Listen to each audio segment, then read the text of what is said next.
Hello दोस्तों, स्वागत है आपका एक नई कहानी में। तो चलिए शुरू करते हैं। आज की कहानी हमारी है भूतों का गांव। तो कहानी हमारी शुरू होती है हिमाचल। ये कहानी हमारी हिमाचल की है। तो वहाँ पे जो घर होते हैं वो थोड़ा सा दूरी दूरी पे बने होते हैं, कोई एक जगह तो होती नहीं है। कोई एक घर इधर है, कोई इधर उधर। तो इस तरह से दोनों दोस्त जा रहे होते हैं अपने गाँव। बाहर पढ़ाई कर रहे होते हैं हॉस्टल में, लेकिन वो गाँव जा रहे होते हैं। तो वहाँ जाते हैं, गाड़ी लेते हैं और दोनों मस्ती करते हुए जा रहे होते हैं। तो कुछ जगहों पे जो पहाड़ी काट के जो रास्ताएं बनती तो इधर उधर से घूम के जा रही होती। तो चले जा रहे हैं। एक जगह पे एक मोड़ आता है, तो कहते हैं चलो थोड़ा चाय वाय पी ली जाए, उसके बाद जो आगे चला जाए। कहने लगे ठीक है। तभी होता है दिन, चाय पीते हैं, कुछ खाते भी हैं। ओ पेट भर गया। फिर वो आगे चलते हैं।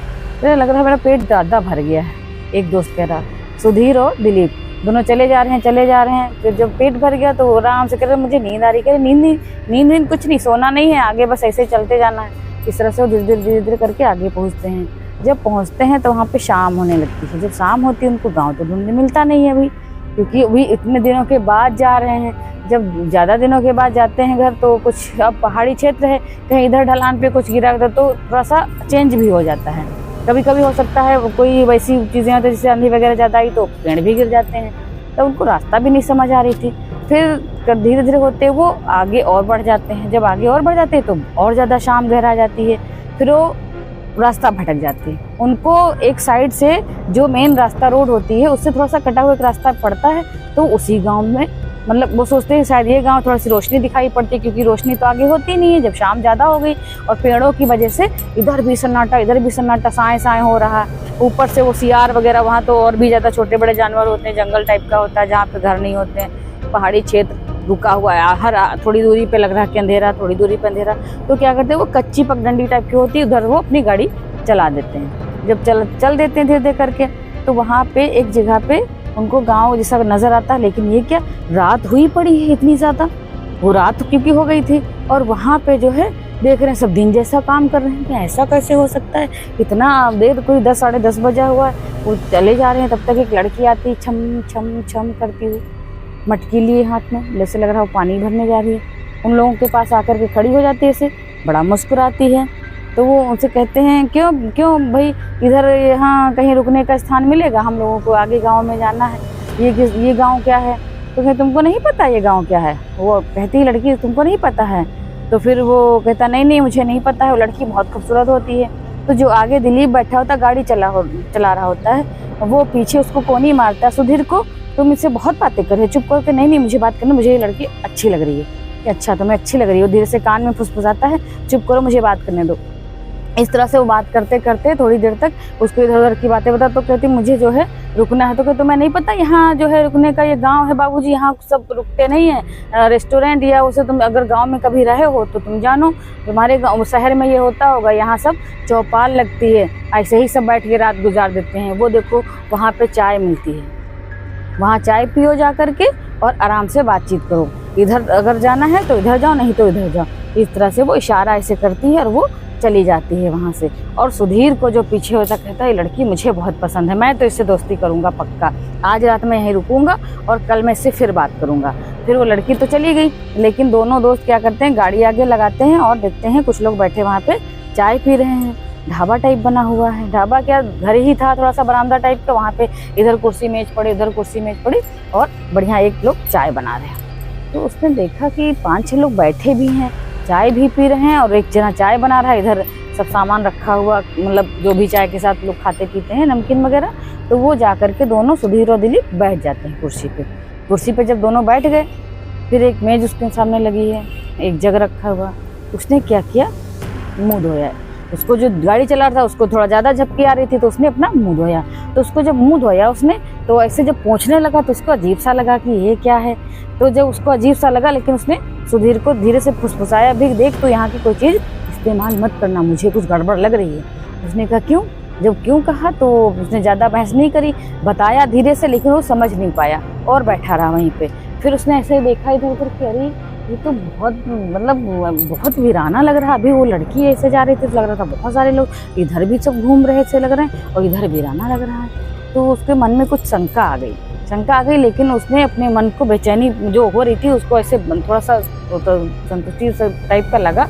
उसने फिर उससे कहा अपने दोस्त से कि तू इसको जो है हल्के में ना ले, मेरी बात को ध्यान से सुन और जो मैं कह रहा हूँ उसको जो है अमल कर। लेकिन उसने नहीं सुना।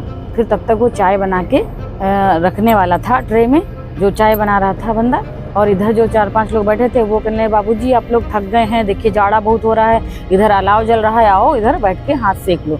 और वो जा करके जहाँ पे आग जल रही होती दोनों दोस्त बैठ करके आग सेकने लगते हैं। फिर जब थोड़ा सा गर्मी लगने लगती है, मुँह पे मतलब पसीना सा टाइप का आने लगता है, ठंडक थोड़ी सी कम लगती है, तो आकर के फिर कुर्सी पे बैठ जाता है। तब तक वो चाय बना के ले आता है। तो एक जो इधर बैठे हुए दादाजी बोलते हैं तुम लोग कहाँ से आ रहे हो? तो कहता हम लोग आ रहे हैं बाहर से, शहर से आ रहे हैं और पढ़ाई करने दिल्ली गए थे, अभी लौट रहे हैं यहाँ पे। तो यहाँ हमने बाइक ली घर आने के लिए, तो अपने गांव जा रहे हैं। अच्छा, तो वो ऐसे ही बैठ जाते हैं। वो चाय दे देता है, चाय पी रहा होता है। सुधीर जो होता है चाय पी लेता है, उसको वो धीरे से कोहनी मारता है कि मत पी दोस्त, चाय मत पी, लेकिन वो मानता नहीं है। और दिलीप अपनी चाय लेकर के, अपनी चाय धीरे से लेकर के ऐसे ही पास में गिरा देता है, सबकी नज़र बचा के कि कोई देख नहीं रहा। उसने जो ना दिया वो कह रहा तुमने चाय क्यों ना दी, वो कह रहा तुमने चाय क्यों गिरा दी। तो उसको चुप रहने को बोलता है, कह तू भी मत पी, यूँ हाथ इशारा करता, लेकिन वो नहीं मानता है। चाय पी लेता है। वैसे ही उसको अजीब सा लगता है यहाँ पे, ये क्या हो गया, बहुत तेज़ से हवा चलने लगती है। फिर वो तब तक वो कह रहा कि दादा यहाँ पे ऐसा क्या हो रहा है। तब तक वो इधर वाला जो बैठा वो भी खड़ा हो जाता, देखता अरे इसकी तो शक्ल बदल रही, फिर वो भी खड़ा हो जाता, उसकी भी। इस तरह तीनों चारों लोग जो होते हैं हा करके हंसने लगते हैं। और उसके अंदर चूंकि वो चाय पी चुका होता है तो उसके अंदर भी ऐसे ही कुछ लगता है। वो खड़ा होता है, खड़ा होने के बाद में तुरंत ही वो गिर पड़ता है। जब गिर पड़ता है वो बहुत हैरान परेशान, दोस्त उठ, वो जो दिलीप था वो सुधीर के घर ही तो जा रहा था। अब वो बहुत परेशान, भाई उठ मैं कैसे जाऊंगा। और सारे इतने हंसते हैं कि यहाँ जो भी आता है वो वापस नहीं जाता है और तुम भी वापस नहीं जाओगे। वो उसको उठाने की कोशिश करता, लेकिन तब तक दिलीप जो है उठा रहा है। और सुधीर जो एकदम से बदल गया, थोड़ा सा उठता है, उसके बाद फिर वो लड़खड़ा के गिर पड़ता है। तो वो अलविदा करके वो गिर पड़ता है और उसका भी चेहरा वैसे ही भयंकर, एकदम भयानक हो जाता है। वो भी खड़ा होता है, उसको हा करता, अब तुम भी नहीं बचोगे। इस तरह से अब चारों पांचों जितने लोग थे सब बोल रहे हैं, इधर से भी साए की आवाज़, उधर की भी साए की। फिर जो है एकदम से वो निकलता है वहाँ से धीरे धीरे करके और बड़ी स्पीड से भागता जा रहा। कहीं पीछे से वो लोग वही दौड़ाते हुए जा रहे हैं, गाँव के लोग पूरे के पूरे, और वो भागता जा रहा। फिर एकदम से हल्का उजाला होने लगता, लेकिन तब तक उसको बाहर जैसे लगता कहीं उजाले में पहुँच गया है, और तो ठोकर लगती है और वो गिर जाता है। जब वो गिर जाता बहुत तेज हाँफता रहता, धीरे धीरे उसको बिल्कुल कुछ भी नहीं दिखाई पड़ता, बेहोश हो जाता। जब बेहोश हो जाता फिर वो पड़ा रहता वहीं पे। सुबह को जब उसको होश आता तो देखता है कि जहाँ वो गया था वहीं पे सब आसपास सब खड़े हुए हैं, सुधीर के जो हैं दादा दादी और बाकी सारे लोग खड़े हैं। कह रहे बेटा, क्योंकि वो आता जाता था पहले भी घर, तो जानते थे कि बेटा तुम हो, वो कहाँ है, वो सुधीर कहाँ पूछने लगते हैं। तो वो कहता हम यहाँ कैसे, हम कहाँ पे आ गए हैं। तो कहें बच्चे तुम धुलिया गांव में हो, और यहाँ कहाँ कहें वो धुलिया, वो दूसरा नकली धुलिया है, उसको जो है वो नकली गांव बसा है जहाँ से तुम भाग के आए हो। वो वहाँ पे नज़र बदल रास्ता बनाई गई है कि जो भूले भटके राहगीर जो ज़्यादा दिनों के बाद आते हैं वो जान नहीं पाते, वो उधर से निकल लेते हैं और गाँव का रास्ता इधर है। तो कहने तो वहाँ दादी क्या हो गया है कि वहाँ जो है एक आपदा आई थी, तो सारा का सारा गांव, ऊपर से पहाड़ गिरा था तो सारा गांव नष्ट हो गया था, तो वहाँ पे आत्माएं भटकती फिरती हैं। और कहन की सुधीर कहाँ है, तो उन्हें वही घटना सुनाई उनको। और फिर जब कहन की अच्छा दादी फिर क्या हुआ था, तो कहन हुआ क्या था भाई, जब नष्ट हुआ तो उसके बाद सारी आत्माएं भटक रही हैं, क्योंकि वहाँ पे सब किनारे, रोड के किनारे थे, तो कोई चाय बेचता था, तो कोई पानी मतलब पिलाता था, कोई कुछ करता था। तुम लोगों को बेटा वही आत्माओं ने सब मिली थी। एक ने देखो पानी की मटकी लिए हुए थे, उसने जैसे बताया तो दादी ने वही बताया, और एक देखो चाय बेच रही, वो चाय पिला करके उनको सबको अपने में शामिल करना चाहती कि जैसे हम तड़प रहे हैं वैसे तुम भी तड़पो। तो और वो चाहती उन्हें मुक्ति मिले, लेकिन ऐसा कुछ हो नहीं पा रहा है। लेकिन अब तुम लोग आ गए हो, तुमने जो अपनी घटना ये बताई उससे बिल्कुल यही लग रहा है कि लोग अपनी मुक्ति चाहते हैं। तो गाँव वाले सारे इकट्ठा होकर के वहाँ से जाते हैं उनके पास में, पंडित को लेकर के सबको, पुजारी महाराज को। फिर वहाँ पे एक हनुमान जी का मंदिर बनता है, छोटा सा आनंद फानन में मंदिर बनाया था, मूर्ति स्थापित की जाती है उसी गांव के किनारे क्या खंडहर होता है वहीं पे।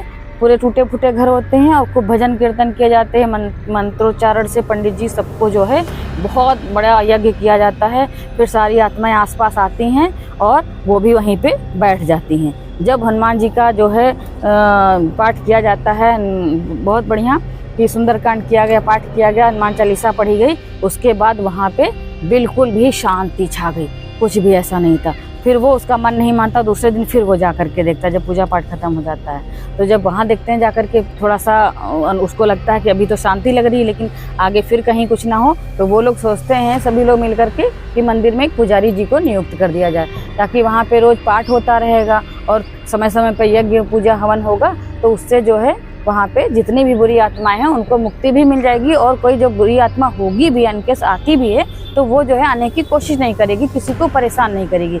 इस तरह से उस गांव को साफ सफाई करके जो खंडर पड़े हुए थे उनको सबको नदी में प्रवाहित किया गया पुजारी जी के कहे अनुसार, और साफ सफाई करवा दी गई आसपास, और वहाँ पे कुछ लोग रहने भी लगे। इस तरह से सारे जो बुरी आत्माएं थी, आकस्मिक जिनका मतलब मृत्यु हुई थी, तो उनको सबको मुक्ति मिल गई और वो अच्छे से अपने धाम चले गए जहाँ उनको जाना होता, और जो लोग रह रहे थे इंसान वो अच्छे से रहने लगे। लेकिन अब दादी माँ ने तो अपना पोता खो ही दिया था, उसका तो उन्हें अफसोस रहेगा जीवन भर। लेकिन उन्होंने जो ये नेकी करी, तो उसके बदले में उन्होंने देखा कि गांव में बढ़िया सब अच्छा होने लगा है, सभी लोगों ने बढ़िया पुजारी जी के और हनुमान जी की जय जयकार करी अच्छे से, और बहुत अच्छे से हनुमान जी का पाठ किया कि भूत पिशाच निकट नहीं आवे, हनुमान जब नाम सुनावे। तो इस तरह से आज की कहानी यहीं खत्म। मिलते हैं अगली कहानी में।